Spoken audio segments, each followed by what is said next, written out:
नमस्कार, जनता टीवी देख रहे हैं आप। मैं हूं आपके साथ अमन त्रिपाठी। बुलेटिन में बात होगी कुछ अहम खबरों की। मुख्यमंत्री पुष्कर सिंह धामी ने देहरादून में अंतर्राष्ट्रीय महिला दिवस के अवसर पर आयोजित कार्यक्रम में शिरकत की। इस दौरान उन्होंने कहा कि मैं अंतर्राष्ट्रीय महिला दिवस पर सभी महिलाओं को शुभकामनाएं देता हूं। नए भारत के निर्माण में हमारी मातृशक्ति का बहुत बड़ा योगदान है। हमारी मातृशक्ति हर क्षेत्र में आगे बढ़ रही है। प्रधानमंत्री मोदी ने महिला सशक्तिकरण के लिए, उनकी सुरक्षा के लिए अनेक कार्यक्रम शुरू किए हैं।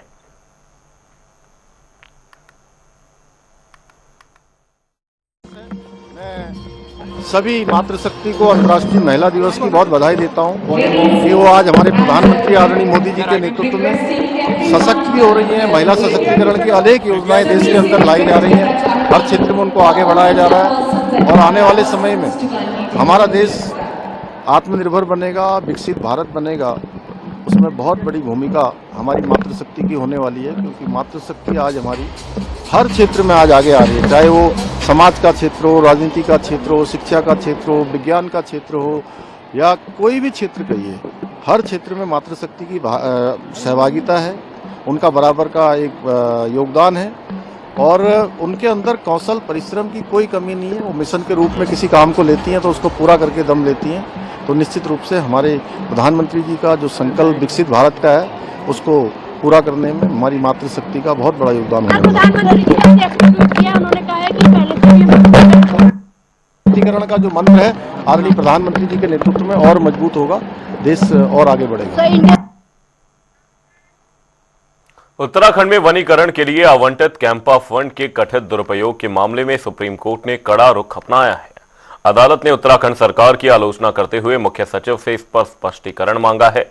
अदालत ने राज्य सरकार को पारदर्शिता बरतने और जनता को बताने का निर्देश भी दिया और कहा कि यह फंड कहां खर्च हुआ है।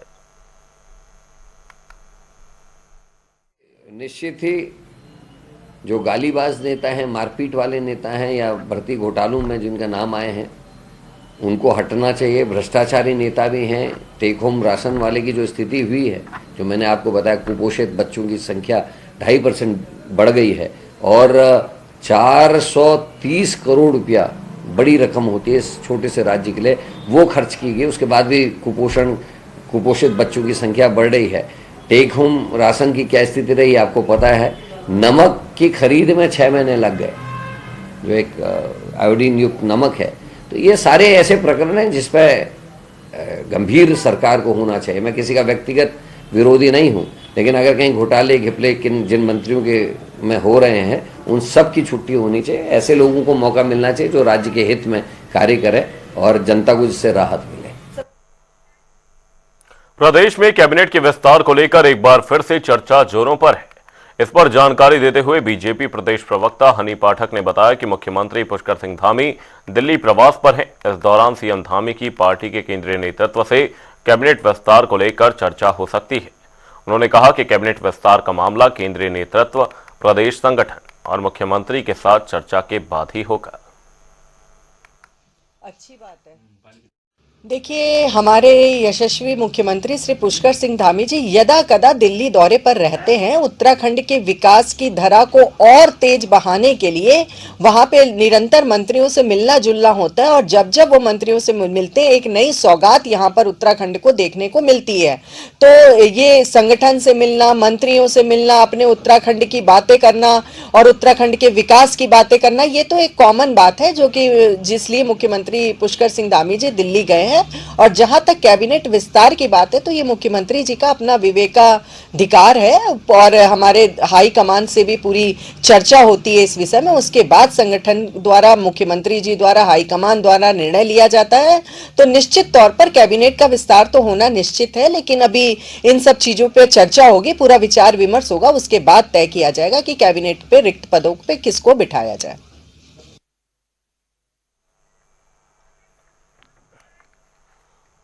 उत्तराखंड में जल्द ही सहकारिता के चुनाव होने हैं, जिसको लेकर मामला हाईकोर्ट गया था, जिस पर हाईकोर्ट ने सरकार को चुनाव कराने के आदेश दिए हैं। इसी को लेकर पार्टियों में आपस में मतभेद हो रहे हैं।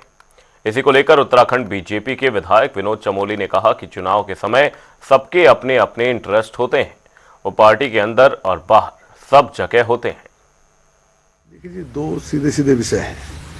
पहली बात तो चर्चाएं हर 3-4 महीने में चलती हैं और चलती हैं, ये भी चर्चा चल रही है। तो समाधान पे पहुंचेगी नहीं पहुंचेगी इसके बारे में मैं कोई कमेंट कर नहीं सकता, ये पार्टी नेतृत्व इसको देख रहा होगा। दूसरी बात, पार्टी में किसको लाना है, किसको रखना है, किसको नहीं रखना है, ये भारतीय जनता पार्टी नेतृत्व का काम है और भारतीय जनता पार्टी का अंदरूनी मामला है। ये कांग्रेस के दिशा निर्देश पर या उनके चाहने न चाहने पर इस पर निर्णय नहीं हो सकता है। और तीसरा विषय इसमें ये भी जुड़ता है कि आज के परिदृश्य के हिसाब से सभी चीजें पब्लिक डोमेन में भी हैं और पार्टी के संज्ञान में भी है। तो निश्चित तौर पर पार्टी की बेहतरी के लिए, उत्तराखंड की बेहतरी के लिए पार्टी निर्णय लेगी, ये विश्वास सबको रहना चाहिए। वहीं कैबिनेट विस्तार को लेकर कांग्रेस प्रदेश अध्यक्ष करण माहरा का बयान भी सामने आया है। उन्होंने कहा कि जिन नेताओं का नाम घोटालों में सामने आया है, निश्चित तौर पर उन्हें हटाया जाना चाहिए और ऐसे नेताओं को जनता की सेवा करने का मौका मिले जो राज्य हित में काम कर सके। निश्चित ही जो गालीबाज नेता हैं, मारपीट वाले नेता हैं या भर्ती घोटालों में जिनका नाम आए हैं, उनको हटना चाहिए। भ्रष्टाचारी नेता भी हैं। टेक होम राशन वाले की जो स्थिति हुई है, जो मैंने आपको बताया, कुपोषित बच्चों की संख्या 2.5% बढ़ गई है और 430 करोड़ रुपया बड़ी रकम होती है इस छोटे से राज्य के लिए, वो खर्च की गई। उसके बाद भी कुपोषित बच्चों की संख्या बढ़ रही है। टेक होम राशन की क्या स्थिति रही आपको पता है। नमक की खरीद में 6 महीने लग गए, जो एक आयोडीन युक्त नमक है। तो ये सारे ऐसे प्रकरण हैं जिस पर गंभीर सरकार को होना चाहिए। मैं किसी का व्यक्तिगत विरोधी नहीं हूं, लेकिन अगर कहीं घोटाले घिपले जिन मंत्रियों के में हो रहे हैं, उन सब की छुट्टी होनी चाहिए। ऐसे लोगों को मौका मिलना चाहिए जो राज्य के हित में कार्य करें और जनता को जिससे राहत मिले। वहीं करण माहरा के बयान पर बीजेपी विधायक विनोद चमोली ने पलटवार किया है। उन्होंने कहा कि कैबिनेट विस्तार की चर्चाएं हर 3-4 महीने में चलती हैं, लेकिन पार्टी में किसको लाना है, किसको रखना है, किसको नहीं रखना, यह बीजेपी नेतृत्व का काम है। यह हमारा अंदरूनी मामला है। इस पर कांग्रेस को राय देने की कोई जरूरत नहीं है। देखिए जी, 2 सीधे सीधे विषय हैं। पहली बात तो चर्चाएं हर 3-4 महीने में चलती हैं और चलती हैं, ये भी चर्चा चल रही है। तो समाधान पे पहुंचेगी नहीं पहुंचेगी इसके बारे में मैं कोई कमेंट कर नहीं सकता, ये पार्टी नेतृत्व इसको देख रहा होगा। दूसरी बात, पार्टी में किसको लाना है, किसको रखना है, किसको नहीं रखना है, ये भारतीय जनता पार्टी नेतृत्व का काम है और भारतीय जनता पार्टी का अंदरूनी मामला है। ये कांग्रेस के दिशा निर्देश पर या उनके चाहने न चाहने पर इस पर निर्णय नहीं हो सकता है। और तीसरा विषय इसमें ये भी जुड़ता है कि आज के परिदृश्य के हिसाब से सभी चीजें पब्लिक डोमेन में भी हैं और पार्टी के संज्ञान में भी है। तो निश्चित तौर पर पार्टी की बेहतरी के लिए, उत्तराखंड की बेहतरी के लिए पार्टी निर्णय लेगी, ये विश्वास सबको रहना चाहिए। वक्त एक छोटे से ब्रेक का। ब्रेक के उस पार जल लौटेंगे।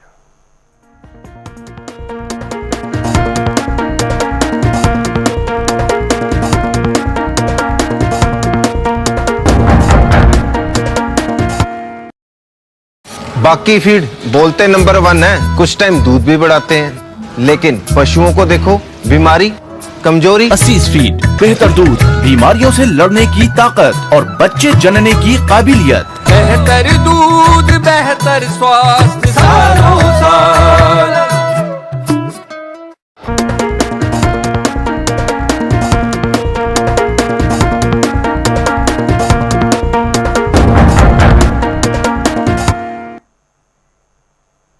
ब्रेक के बाद आपका स्वागत है। आप देख रहे हैं जनता टीवी। रुक करेंगे अगली खबर की ओर। बीते दिनों पीएम मोदी उत्तराखंड के दौरे पर आए थे। एक तरफ जहां कांग्रेस पीएम के दौरे को लेकर सवाल उठा रही है, तो वहीं दूसरी तरफ बीजेपी नेता पीएम मोदी के दौरे को उत्तराखंड का सौभाग्य बता रहे हैं।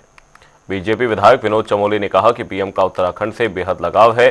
पीएम मोदी के नेतृत्व में उत्तराखंड का तेजी से विकास हो रहा है।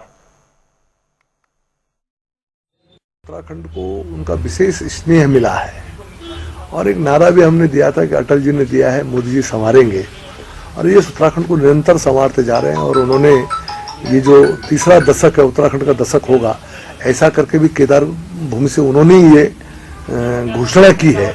तो ऐसा लगता है कि जैसे उत्तराखंड के डेवलपमेंट को, उत्तराखंड को आगे ले जाने के काम को उन्होंने अपने हाथ में ले रखा है और वो समय समय पर यहाँ पर आकर हमको एक तो ऊर्जा प्रदान करते हैं, हमको दिशा देने का काम करते हैं, और मात्र दिशा ही नहीं देते तो जो केंद्र से जो मदद होनी चाहिए, इसको आगे बढ़ाने में जो सहयोग होना चाहिए, वो भी भरपूर करते हैं। तो ये उत्तराखंड के लिए बड़े सौभाग्य की बात है, और मोदी जी का जो आशीर्वाद हमको प्राप्त है, तो कई बार तो ये भी नहीं समझ में आता कि मोदी जी गुजरात से, ऐसा लगता है कि हमारे उत्तराखंड के ही व्यक्ति इस देश के प्रधानमंत्री हैं।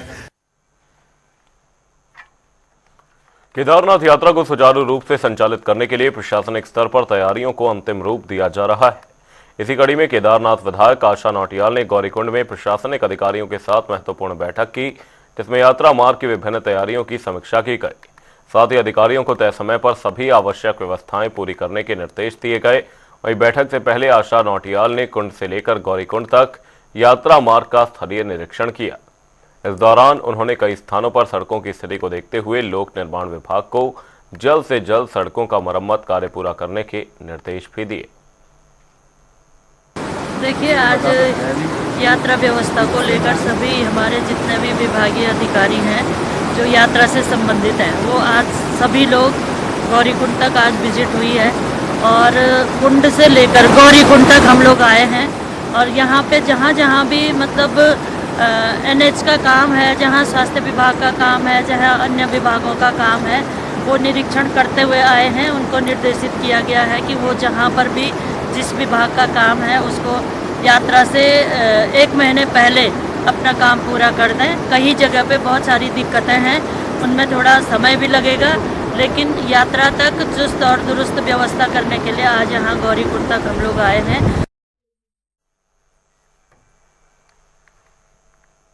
रुद्रप्रयाग की महिलाओं को भारतीय कृषि अनुसंधान संस्थान दिल्ली में विशेष प्रशिक्षण दिया जाएगा। बता दें कि महिलाओं के इस दल को केदारनाथ विधायक आशा नौटियाल ने हरी झंडी दिखाकर रवाना किया। महिलाओं का यह दल 7 मार्च से 10 मार्च तक दिल्ली में प्रशिक्षण लेगा। वहीं इस कार्यक्रम का मुख्य उद्देश्य महिलाओं को स्वरोजगार के अवसर उपलब्ध कराना है। बताया जा रहा है कि दिल्ली से लौटने के बाद ये महिलाएं अन्य ग्रामीण महिलाओं को भी प्रशिक्षण देंगी।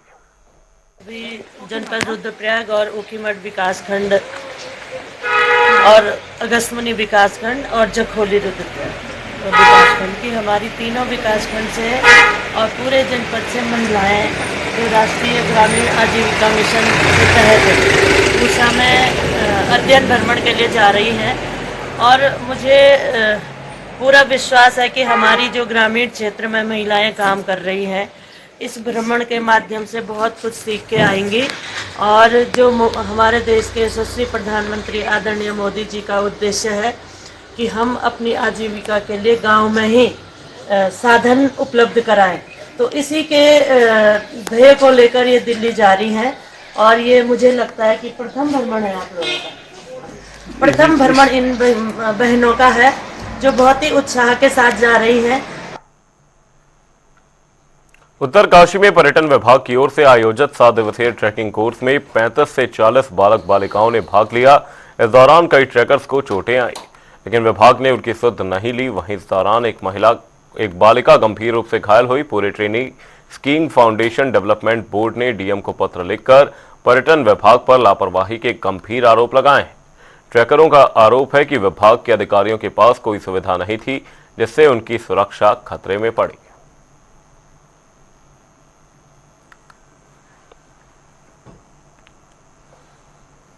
कुमाऊं में होली की शुरुआत हो चुकी है। दरअसल यहां होली पौष माह से भी शुरू हो जाती है और इसी के साथ बैठकी होली का दौर शुरू हो जाता है। हल्द्वानी में आजकल लगातार शास्त्रीय रागों पर आधारित होली का गायन चल रहा है, जो कुमाऊनी संस्कृति को दर्शाता है।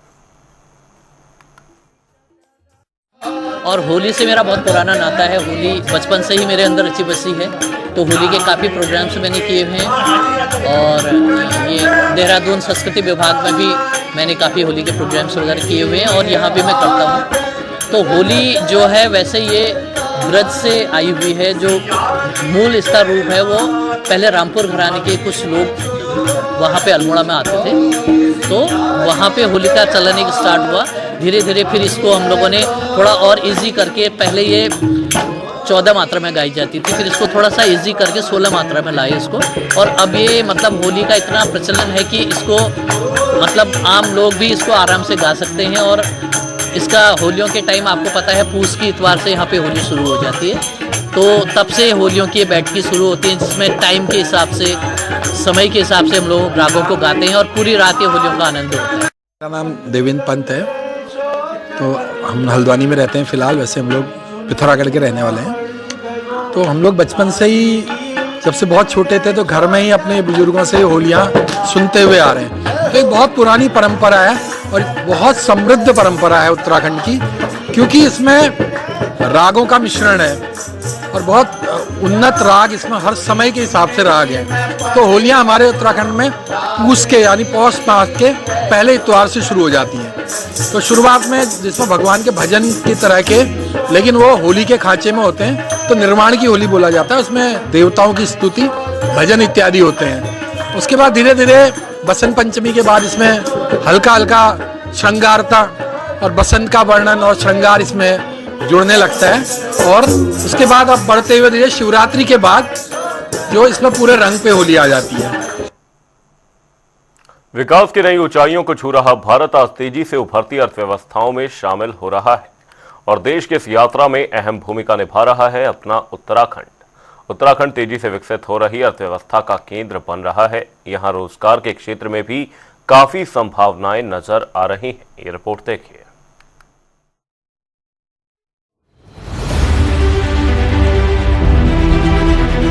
विकास की नई ऊंचाइयों को छू रहा अपना देश भारत आज दुनिया की सबसे तेजी से उभरती हुई अर्थव्यवस्थाओं वाले देशों में शामिल हो गया है और देश की इस विकास यात्रा में अपनी अहम भूमिका निभा रहा है उत्तराखंड। अपनी आध्यात्मिकता, प्राकृतिक खूबसूरती और पवित्र नदियों के लिए जाने जाने वाला ये राज्य अब एक तेजी से विकसित हो रही अर्थव्यवस्था का केंद्र बन चुका है। उत्तराखंड अब एक बड़े औद्योगिक हब के रूप में उभर रहा है। ऑटोमोबाइल, फार्मास्यूटिकल्स, कृषि, आईटी, पर्यटन और शिक्षा जैसे क्षेत्रों में यहाँ लगातार नए कीर्तिमान स्थापित हो रहे हैं, जिससे राज्य में निवेश का सिलसिला तेजी से बढ़ रहा है। राज्य की आर्थिक वृद्धि 2.87 लाख करोड़ रुपए तक पहुंच चुकी है और प्रति व्यक्ति आय 2.61 लाख रुपए है, जो राज्य की प्रगति को दर्शाता है। उत्तराखंड ने निवेशकों के लिए आसान और पारदर्शी प्रक्रियाएं लागू की हैं, जिससे ये निवेशकों के लिए एक आदर्श गंतव्य बन गया है। दिल्ली एनसीआर से केवल 2.5 घंटे की दूरी भी इस राज्य को और भी खास बनाती है। अगर बात की जाए उत्तराखंड के औद्योगिक विकास की, तो पिछले 2 दशकों में लगातार ये गति पकड़ चुका है। ये राज्य मैन्युफैक्चरिंग सेक्टर में रोजगार के अवसरों में लगातार बढ़ोतरी कर रहा है। यहाँ 10,000 एकड़ से अधिक औद्योगिक भूमि उपलब्ध है। उत्तराखंड ने ऑटोमोबाइल क्षेत्र में एक महत्वपूर्ण स्थान बना लिया है। हरिद्वार में स्थित हीरो मोटर्स का विश्व का सबसे बड़ा 2 व्हीलर मैन्युफैक्चरिंग प्लांट इस राज्य की उपलब्धियों का एक प्रमुख उदाहरण है। इसके साथ ही उत्तराखंड भारत के कुल ऑटो पार्ट्स उत्पादन का 10% से अधिक योगदान दे रहा है। फार्मास्यूटिकल्स के क्षेत्र में भी राज्य नए आयाम स्थापित कर रहा है। राज्य देश भर में जेनेरिक दवाओं के 22% उत्पादन में हिस्सा लेता है और यहाँ 370 से अधिक निर्माण और सपोर्टिंग यूनिट्स कार्यरत हैं। उत्तराखंड की उपजाऊ भूमि और ठंडी जलवायु इस उद्योग के लिए आदर्श स्थान है। सरकार की जो नीति है उसके कारण जो सब्सिडीज मिली थी, जो छूट मिली थी, उसके कारण यहाँ बहुत सबसे ज़्यादा इंडस्ट्रीज फार्मा की आई थी। और आज की डेट में मुझे ये कहते हुए गर्व होता है कि सबसे ज़्यादा एक्सपोर्ट और सबसे ज़्यादा दवाइयों का निर्माण जो है उत्तराखंड में हो रहा है। राज्य का कृषि क्षेत्र में भी निरंतर विकास हो रहा है। यहाँ 4 प्रमुख कृषि जलवायु क्षेत्र हैं, जहाँ विभिन्न फसलों की खेती होती है। राज्य के ऑर्गेनिक प्रोडक्ट्स की मांग देश और विदेशों में तेजी से बढ़ रही है। उत्तराखंड का ठंडा मौसम, सुरक्षित वातावरण और प्राकृतिक संसाधन इसे डेटा सेंटर और आईटी कंपनियों के लिए एक आदर्श स्थान बनाते हैं। राज्य की आईटी नीति में उभरती तकनीकों को बढ़ावा देने के लिए विशेष प्रोत्साहन दिए गए हैं। आईटी निर्यात में 13% वार्षिक औसत की वृद्धि ने ये साबित कर दिया है कि उत्तराखंड तकनीकी विकास के क्षेत्र में तेजी से आगे बढ़ रहा है। देख रहा हूँ वो सारे इंग्रेडिएंट्स जो चाहिए for Dehradun to become an IT hub, वो सारी चीज़ें यहाँ पर मौजूद हैं। You are getting the right infrastructure, you have the right connectivity, you have the right talent pool, and you have the right resources, and foremost the willingness of the government to make it a IT hub is there. Uttarakhand सरकार छोटे और मध्यम लघु उद्योगों MSMEs को बढ़ावा देने के लिए विशेष योजनाएं चला रही है। इन उद्योगों के लिए सस्ते कर्ज, तकनीकी प्रशिक्षण और निर्यात प्रोत्साहन जैसी सुविधाएं उपलब्ध कराई जा रही हैं। राज्य में ऐसे कई छोटे उद्योगपति हैं जिन्होंने सरकार की नीतियों से लाभ उठाया है। गवर्नमेंट की तरफ से हमें बड़ी फैसिलिटीज मिली। उन फैसिलिटीज में जैसे हमने अपना DIC में रजिस्ट्रेशन करवाया, PNB बैंक ने हमें बड़ी हेल्प की। गवर्नमेंट की बड़ी फैसिलिटीज होने की वजह से हमें कभी कोई प्रॉब्लम नहीं आई। जो हमारे छोटे निवेशक होते हैं जो कि 50 करोड़ से कम का इन्वेस्टमेंट करते हैं, जो कि जिन्हें हम MSME कंसिडर करते हैं, micro small and medium enterprises इन्हें कहा जाता है, उनके लिए हमने 2023 में MSME पॉलिसी लाई। अब इस पॉलिसी के अंतर्गत उन्हें 8 अलग अलग तरह की सब्सिडीज मिलती है। उन्हें इंटरेस्ट पे भी सब्सिडी है, कैपिटल सब्सिडी है, इलेक्ट्रिसिटी ड्यूटी पे एग्जेम्पशन है और भी अनेक तरीके की सब्सिडीज उनको मिलती है। निवेशकों के लिए उत्तराखंड ने सिंगल विंडो सिस्टम लागू किया है, जहां सभी आवश्यक मंजूरियां एक ही प्लेटफॉर्म पर मिल जाती हैं। इसके साथ ही डेडिकेटेड इन्वेस्टमेंट सेंटर का गठन किया गया है, जो निवेशकों को प्रोजेक्ट के हर चरण में मदद करता है। ये प्रक्रिया निवेश को न केवल तेज बल्कि बेहद आसान बना देती है। उत्तराखंड में निवेश को और अधिक बढ़ावा देने के लिए वर्ष 2023 में उत्तराखंड इन्वेस्टर समिट का आयोजन किया गया था, जहां देश विदेश से आए निवेशकों ने भाग लिया। यहां सरकार की योजनाओं और नीतियों को प्रस्तुत किया गया, जिससे राज्य को आर्थिक रूप से मजबूत बनाने के लिए रास्ते खुल सके। एक निवेशक को अच्छा बिजनेस एटमॉस्फेयर, अच्छी कानून व्यवस्था, इन्वेस्टमेंट फ्रेंडली नीतियां और बेहतर कनेक्टिविटी तो चाहिए ही, साथ में सबसे महत्वपूर्ण अच्छा स्वास्थ्य और अच्छी आबो हवा भी है। और हमारा राज्य आपके इन्वेस्टमेंट के सारे मापदंडों को पूरा करता है। ये राज्य न केवल वर्तमान में औद्योगिक गतिविधियों का केंद्र बन चुका है, बल्कि भविष्य में यहाँ और भी अधिक संभावनाएं हैं। राज्य में मौजूद स्किल्ड मैन पावर, निवेश अनुकूल नीतियां और विकसित होता आधुनिक इंफ्रास्ट्रक्चर इसे एक स्थिर और समृद्ध भविष्य की ओर ले जा रहा है। आने वाले वर्षों में ये राज्य एक प्रमुख वैश्विक निवेश केंद्र बनने की ओर अग्रसर है। सामर्थ्य से भरी ये देवभूमि निश्चित रूप से आपके लिए निवेश के बहुत सारे द्वार खोलने जा रही है। आज भारत विकास भी और विरासत भी जिस मंत्र के साथ आगे बढ़ रहा है, उत्तराखंड उसका प्रखर उदाहरण है। उत्तराखंड का ये निरंतर विकास यहाँ की नीतियों और सरकार की ठोस योजनाओं से पूरी तरह से जुड़ा हुआ है, जो इसे देश के सबसे आदर्श और निवेश के लिए आकर्षक राज्यों में से एक बना रहे हैं।